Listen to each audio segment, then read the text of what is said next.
Hello, welcome to another episode of Quick Harvest Reviews. Well, I'm going to be reviewing a game that I have played recently. The last one we did was Ultros, which was pretty good. I gave it a 7.1 out of 10. Personally, I had some issues with it that were not really game breakers, but just things I wasn't too happy about in the actual the grand scheme of things when playing that game. But today we're going to be focusing on an RPG that I played recently on recording all the way through. If you want to see me playing it or are interested in this game, I recommend checking out the playthrough. I have the Steam link in my description. It'll also be in this video too, I would think. But we are going to be going through this little delightful RPG that came out at the beginning of January, or at the end of last year, I think, actually. It's been around for a fair bit now. Born or Bred. This is made as a fan game towards the likes of Paper Mario. Mainly Paper Mario is how I would describe it, to be honest. It's also kind of made in a community-esque way, similar to Bug Fables, where you can tell these fans kind of cross over a little bit. There's a lovely reference to Bug Fables in this game, which is also a Paper Mario-esque game that was made a few years ago. And I wanted to go through some of the good stuff and some of the bad stuff in this, so why don't we get started? I'm using a whole new overlay for this, which is going to require minimal editing, fingers crossed. So that'll be good. I'm also going to turn up the music a little bit so you guys can hear it a little bit better. But going throughs are good. We're going to start with that and then go through the bad stuff. So, as I mentioned at the beginning, it embodies that kind of comfy Paper Mario style that the series is known for. The kind of really nice characters, good jokes, a really colourful world with lots of vibrant locations. Definitely harbouring more towards the earlier Paper Mario games than the later ones in the form of Origami King or Color Splash. Mainly because the locations are more stylized than that. They're not just snow location, desert location. I mean, they kind of are. They are actually very simple, but there are certain areas at the inside of that whale in Chapter 5. Chapter 5? Yeah, Chapter 5. And also Chapter 4, Chapter 2. And I'll get into that in a second, but the overall presentation is there in terms of it feeling like a Paper Mario game. Obviously, your main character doesn't talk as well, which is probably a big plus in that in those books. But moving on to world/level design, this is something I don't talk about too much, but I love a good, well-designed level, especially when it comes to these RPGs. It comes to a lot of cases where I'm not a big fan of how a lot of RPGs do the level design.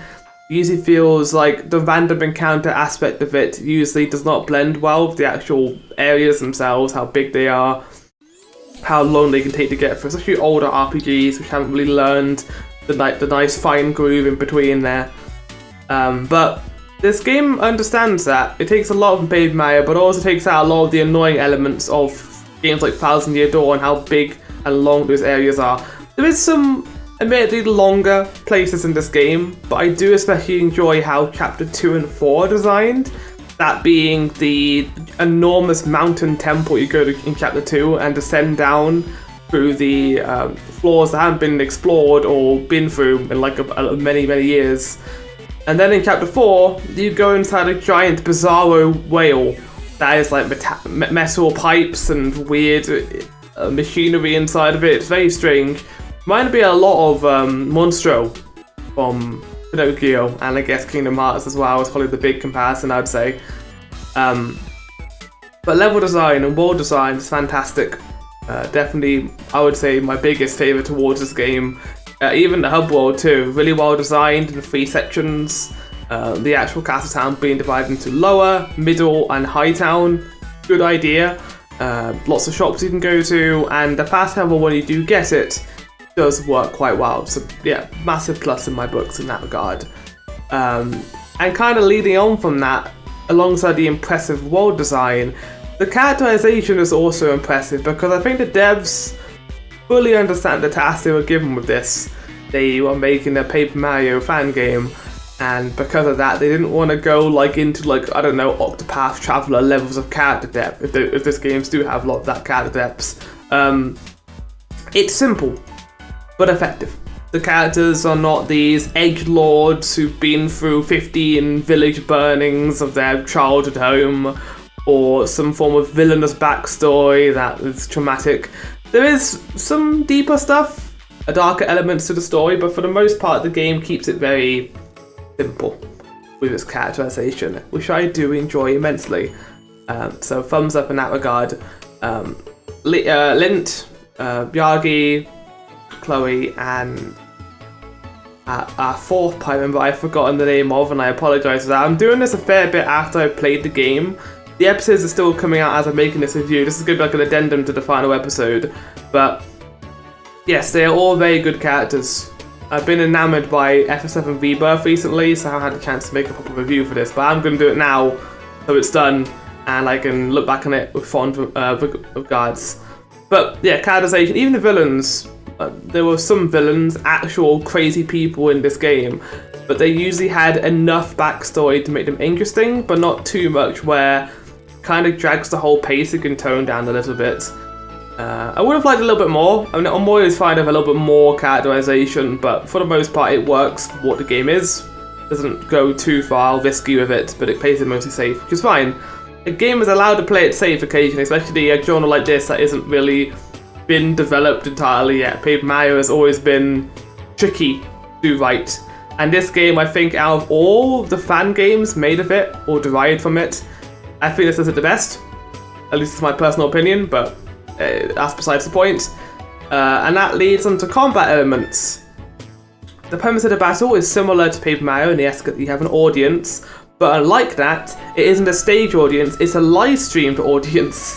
You have a little overlay you can put on during battles where it involves chatting to them, having chat members talking, and I think giving you hints during certain boss fights, and you know, it's a difficult mechanic to do because of how many comments you'd have to write and how many different scenarios there are for comments. There's a lot of repetition in that regard, but I fully appreciate the devs for at least trying to do something like that. That's very risky. It does pay off pretty well, and it is entirely optional. You don't have to look at the chat, but there are elements to that which are important, such as getting a good audience score, usually net you more mana points back, doing certain chat quests, like using a certain healing item or special move is always good. I never found that they ask for a specific special move. It's always just saying, use a special move, use a bonus ability, use Defend or something. I would have liked a little bit more complexity of that, but for what it is, it's fine. Quick time events, similar to Paper Mario. You do quick time events to do attacks. They are well done and they work. That's all I can really say on them. I especially like the archery one that gets utilised a lot of the ranged moves. That one's quite good and unique. I don't remember that being in Paper Mario. And then leveling structure, you level up your HP, WP or RP. RP is used for special abilities. I didn't use special abilities as much as I probably could have. But that was because of an issue we're going to get to later. But I appreciate the fact that there are multiple different stats in this game, not just mana points, but also a third special stat. And then backpack space and charms were the next leveling up. But what I liked about it is how it divided the two. So you had the backpack slot and charms, but then you could also level up your mana, HP or RP. They divided them up pretty well, so I like the fact that there was kind of a division between them and you could work out which one you wanted to go for. And I found that towards the end, they had put in a right amount of experience for me to get most upgrades. So good job devs in balancing levels of the XP. That's usually a very hard thing to do, so I appreciate it. And kind of the last thing is, which is a plus, it shouldn't really be a plus, but we live in this time with indie games and also AAA games where the game isn't going to come out entirely finished. There's going to be lots of glitches and bugs and just unfinished level design or places the game couldn't go to. It kind of feels like Ultros falls into that a little bit, where there's stuff they wanted to do but didn't have time to fit in. But with Born and Bred, it feels like everything they wanted to include is here. I could definitely see a fifth location involving the Ember Empire, but they didn't go down that route purposely, and there wasn't too much foreshadowing for it anyway. We got to see a little bit of it, but I think the game was perfectly balanced and didn't overstay its welcome.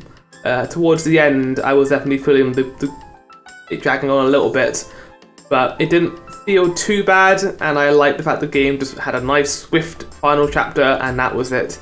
It wasn't like Thousand Year Door where it went on for 2 chapters too long. I like Thousand Year Door a lot. I know people love that game, but that game overstays its welcome by a lot. But now onto the bad, because Born of Bed is not a perfect game, but it's actually a lot less flawed than Ultros in my opinion, which, again, entirely different games, but I think that this game actually has very few flaws, and it was very hard to think of things. I think I got 5 things, and they're very nitpicky. Minor glitches and bugs. So if you saw my playthrough, I encountered an occasional glitch. Nothing game-breaking outside of one instance where quest didn't activate, or it did, but whenever I tried to hand in the quest, it always just reset right at the beginning of the quest, and that was really strange to me. I don't know if they've probably patched it by now, but I saw a lot of complaints online about Born of Bread with the glitches and how they kind of ruined the game for people. I didn't really have that problem. I thought it was fine. Balancing issues aside, I thought that there wasn't too many instances where I was soft-locked. Outside of one, but I kind of forced myself into that situation. Basically, I picked up a notification and I got an item, and Loaf was fixed in the picking up item animation, but I could still move. So I thought it'd be funny to jump off the ledge into the water and see what happens. I ended up getting stuck down there and I couldn't go anywhere, and I kept dying over and over again because the respawn point was in the water, so I lost a bunch of progress, but that was my own fault for trying to do that, so yeah. I could have just gone out of that glitch, but I chose to die, so I won't put the game on that. That was me being stupid. I'm going down so you guys can see this actually. There we go. Early game side quest run around. This is again very specific. Kind of wish that there wasn't as much run around at the beginning of the game, but this is kind of on me for doing it so early. But basically, you don't unlock fast travel until chapter 3. Which is very late into the game, about halfway point, more than that. And it kind of makes sense considering how important the Hall of Doors ends up being, which isn't important at all. And you just end up getting that fast travel. And it makes doing the side quests a lot easier. But unfortunately, in the early game, you can't do that. And trying to go back between La Mazerie and the main Royal Square is pain. It's a lot of screen transitions, a lot of time to get there. So I kind of felt discouraged from doing a lot of early game side quests until you got to chapter 3 fast travel point. So yeah, I kind of wish it was a little bit better. Like, don't force the player to have to run all the way to one location and then back, and then have a chance of them failing that quest and then having to redo it again. I wasn't a big fan of that sort of thing. Yeah, so the early game side quests went around was a little bit tedious. Chapter 3's latter half. This is probably the weakest part of the game for me. But Chapter 3 did the Sir Bombery quest from Thousand Year Door, but more condensed. Basically, it ended up being a case of you running around talking to someone and them saying, oh, you need to go here now, you need to go here now, you need to go here now. There wasn't really any story development. You got to see, I guess, some of Chloe's family doing shenanigans and stuff, but for the most part, it was a whole lot of just go here, go here, go here, go here. It felt very repetitive, and it was severely overstaying its welcome by the end of that chapter.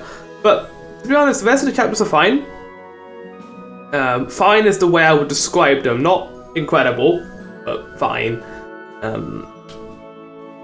And that kind of leads on to the combat being a little bit obtuse.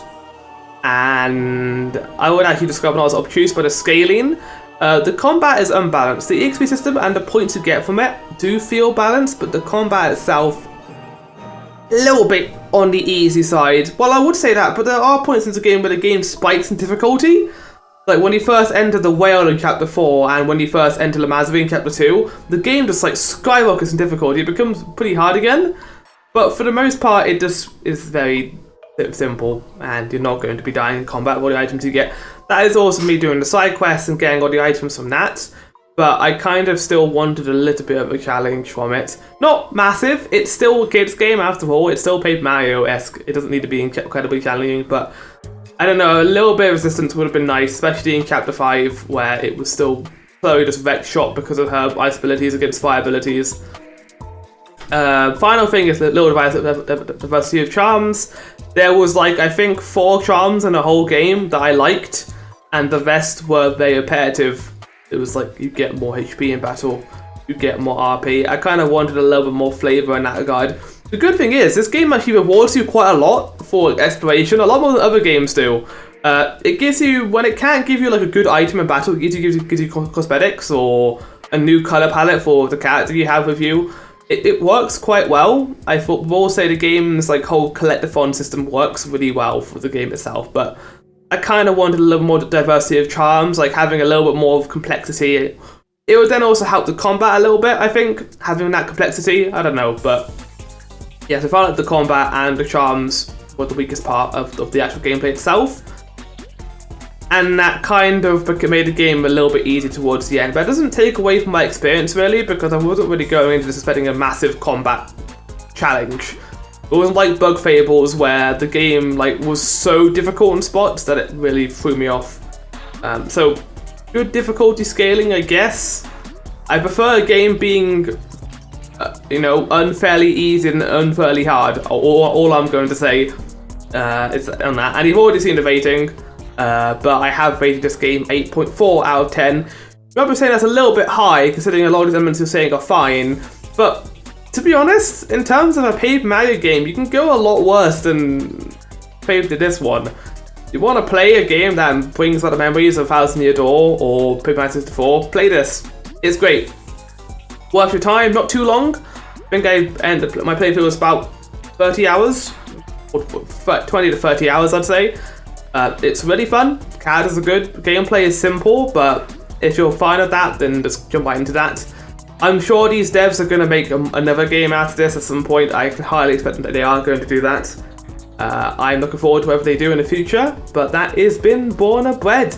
I hope you enjoyed this little addendum to the end of this game, and I'll see you guys for, I assume the next video is going to be Penny's Big Breakaway, but we'll see.